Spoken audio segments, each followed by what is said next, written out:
Welcome to all of you, dear competitive aspirants. Basically एक ही research academy के इस platform पर आप सभी मित्रों का हार्दिक स्वागत है।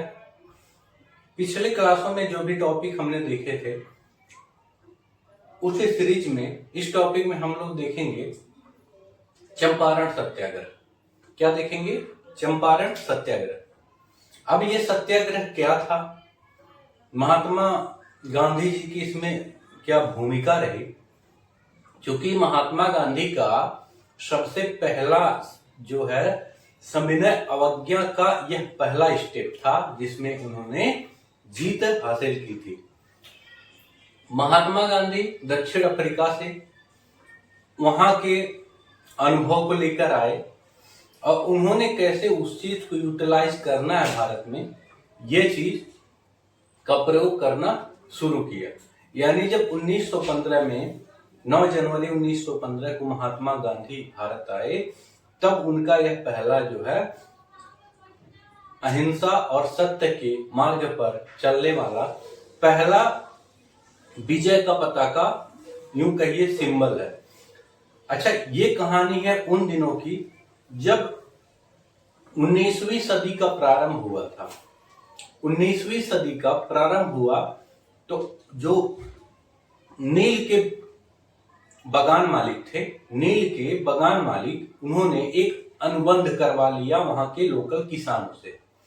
क्योंकि स्थानीय शासन में वही मालिक ही थे, जमींदारी शासन था। उन्होंने एक अनुबंध जो है साइन करवा लिया कृषकों से कि आपको, अगर आपके पास 20 कट्ठा जमीन है, कितना? 20 कट्ठा जमीन है, तो आपको 20 कट्ठे में, यानी अगर आपके पास 20 कट्ठा जमीन है तो इसके 3 भाग में, 3 कट्ठे में आपको नील की खेती करनी होगी। यह मजबूरी हो गया किसानों को नील की खेती करना। चूंकि नील की खेती करना नहीं चाहते थे किसान, मात्र उसका एक ही रीजन था, नील से उनको फायदा नहीं होता था। क्योंकि जो बगान मालिक थे, जो मूल्य जो बाजार मूल्य तय करते थे, उसी पर इनको बेचना पड़ता था। अब क्या हुआ कि जिससे जमीन की उर्वरा शक्ति भी क्षीण होती चली जाती थी नील की खेती करने से। अब जब 19वीं सदी का अंत आया, 19वीं सदी के अंत में जर्मनी में जो है औद्योगिक क्रांति पुनर्जागरण चली रहा था, वहां खोज हो गई किसकी? डाई की। अब जब डाई की खोज हो गई तो नील को पूरे बाजार से उसने बाहर खदेड़ दिया, क्योंकि वर्चस्व डाई का चल गया। अब मजबूर हो गए कौन? नील के जो बागान मालिक हैं, उन्हें बंद करना पड़ा नील की खेती। और किसान तो यही चाहते थे, लेकिन फिर भी वो इसके एवज में इनकी मजबूरी का फायदा उठाते हैं और क्या कहते हैं कि अगर मैं इस अनुबंध को तोड़ूंगा तो आपको मेरे हिसाब से खेती करनी पड़ेगी। और कर भी बढ़ा दिया उन्होंने, और कर बढ़ाने के साथ साथ उनके द्वारा निर्धारित मूल्य पर उस फसल को बेचना होता था, जिससे किसान काफी ज्यादा परेशान हो गए। अब उन्होंने क्या किया कि जो स्थानीय नेता थे, जब किसानों के टैक्स कर में वृद्धि कर दी गई, अब महात्मा गांधी को वहां के बिहार के एक प्रसिद्ध नेता राजकुमार शुक्ल जी थे, इनका नाम था राजकुमार शुक्ल। ये बिहार के प्रसिद्ध स्थानीय नेता थे। बीपीएससी में ये क्वेश्चन कई बार पूछा जा चुका है कि किस नेता ने महात्मा गांधी को चंपारण आने का आह्वान किया। बीपीएससी में ये क्वेश्चन कई बार पूछा गया है।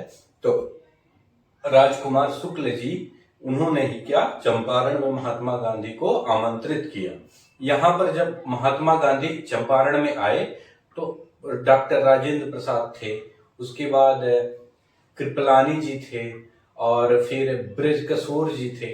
ये सारे नेता मिलकर एक जांच समिति गठित करते हैं कि आखिर क्या है सच, इस सच की जांच करने के लिए। तब जब महात्मा गांधी आते हैं चंपारण में, तो सबसे पहले अंग्रेज अधिकारी थे वो जो है इनको धमकाते हैं कि आपको इसकी सजा मिलेगी अगर आप इसमें पार्टिसिपेट करते हैं, तो सहभागिता निभाते हैं तो। अब महात्मा गांधी भी थे भारत के सपूत, वो तो झुकने वाले थे नहीं। उन्होंने कहा जो भी सजा होगी, जो भी सजा होगी हम भुगतने के लिए तैयार हैं, लेकिन इन्हें न्याय मिलना ही चाहिए। अब उनके दृढ़ निश्चय को देख के जो वहां का लोकल गवर्नमेंट था, उन्होंने स्थानीय जो शासक थे उनको आदेश दिया कि आप जो है इस चीज को रोक दें, कर जो बढ़ाए हैं उसको रोक दें, क्योंकि उन्हें मजबूरन रोकना पड़ा। और महात्मा गांधी को जो धमकाया गया था कि चंपारण के गांव में आप नहीं जा सकते, क्योंकि चंपारण बिहार का जो है एक जिला है, आप उसके गांव में नहीं जा सकते, उसमें आप जा सकते हैं। जब बाद में लोकल अधिकारी ने क्या उनको परमिशन दिया उस चीज के लिए कि आप जा सकते हैं, उसके बाद फिर भी किसी को संतुष्टि नहीं थी। महात्मा गांधी जो उन शोषित किसान थे उनको न्याय दिलवाना चाहते थे, इसीलिए उन्होंने अपना असहयोग आंदोलन चालू रखा। उसके बाद क्या हुआ कि जो वहां का गवर्नमेंट था, ब्रिटिश ईस्ट इंडिया कंपनी के अनुयायी थे, उन्होंने क्या किया, दोबारा से एक आयोग का गठन किया, दोबारा से एक आयोग का गठन किया और आयोग के सदस्य महात्मा गांधी को बनाए गए। महात्मा गांधी अब की बार अंग्रेजों को समझाने में सक्षम रहे कि आखिर ये नील की खेती, तीन कठिया प्रणाली जो है, तीन कठिया प्रणाली क्यों गलत है, और नील बगान मालिक जो है उन्होंने जो टैक्स ज्यादा वसूला है वाकई में वो गलत है। फिर एक बार और समझौता होता है और जो बगान मालिक थे वो 25% जो टैक्स अवैध रूप से वसूला था उसको किसानों को देने के लिए तैयार हो जाते हैं, और जो है 10 सालों में वो उस जगह को छोड़कर चले जाते हैं। इस तरह महात्मा गांधी का सविनय अयोध्या आंदोलन की पहली कड़ी में इनको विजय मिलती है। अब इसमें जो प्रमुख नेता की भागीदारी थी, जैसे अनुग्रह नारायण सिंह, ये बहुत बार पूछा जाता है, शंभू शरण जी, रामनवमी प्रसाद, ये सारे सपोर्ट करते हैं। अब महात्मा गांधी के आ जाने से वहां के कृषक समुदाय में जो है एक तरह का उत्साह उत्पन्न हो जाता है और उन्हें भारत का पहला न्याय, जो भारतीय समाज में अंग्रेजों के खिलाफ, ब्रिटिश औपनिवेश के खिलाफ पहला न्याय उनको मिल जाता है। यही था चंपारण की कहानी, वहां के शोषित किसानों की कहानी, जिनसे जबरन तिनकठिया प्रणाली के अंतर्गत नील की खेती कराई जाती थी। बाद में जर्मनी में डाई का प्रचलन हो गया, आविष्कार हुआ और नील की खेती मजबूरन बंद करना पड़ा। तो उसके फायदे के स्वरूप जो है नील बगान मालिक ने क्या किया, कर बढ़ा दिए, जिससे पूरा किसान परेशान हो गया। और उन्होंने क्या किया, दोबारा से गांधी जी का रामचंद्र शुक्ल जी ने आह्वान किया, राजकुमार शुक्ल जी ने, माफ कीजिएगा, आह्वान किया, और जो है महात्मा गांधी ने उस आंदोलन में पार्टिसिपेट किया और निश्चित तौर पर विजय पाई। यही थी हमारे चंपारण बिहार की कहानी, जो महात्मा गांधी से जुड़ी उनकी पहली सत्याग्रह थी, जिसमें उन्होंने विजय श्री का पताका लहराया।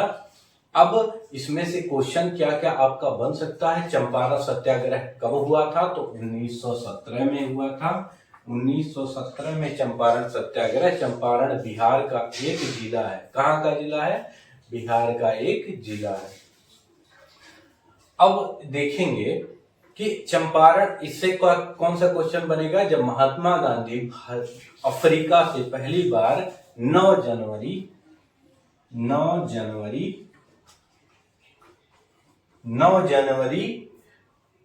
1915 को भारत आए थे। महात्मा गांधी 9 जनवरी 1915 को भारत आए थे।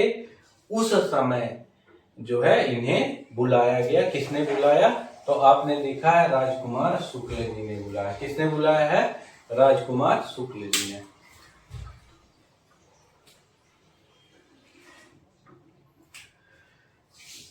अगर आप ऐसे ही मजेदार इतिहास से जुड़े, आधुनिक भारत के इतिहास से जुड़ी कहानियों के टाइप में ऐसे एक एक टॉपिक चाहते हैं तो please like, share and comment, और ज्यादा से ज्यादा चैनल को सब्सक्राइब करें, शेयर करें, और देखेंगे कि आखिर चंपारण के बाद अहमदाबाद मिल आंदोलन क्या था।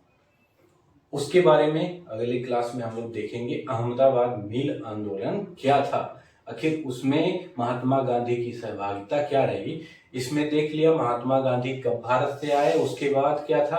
दूसरा कि महात्मा गांधी जब भारत से आए उसके बाद किसने उन्हें बुलाया बिहार में, बिहार में कौन कौन से नेता प्रमुख थे, ये चीज हमने देख लिया। चंपारण सत्याग्रह पहला सफल सत्याग्रह था, ये चीज हमने देख लिया।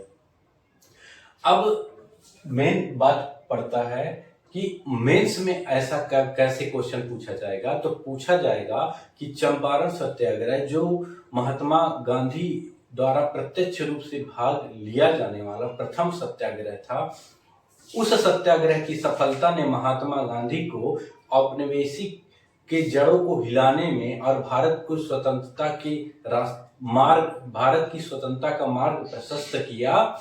इसकी आप विवेचना कीजिए।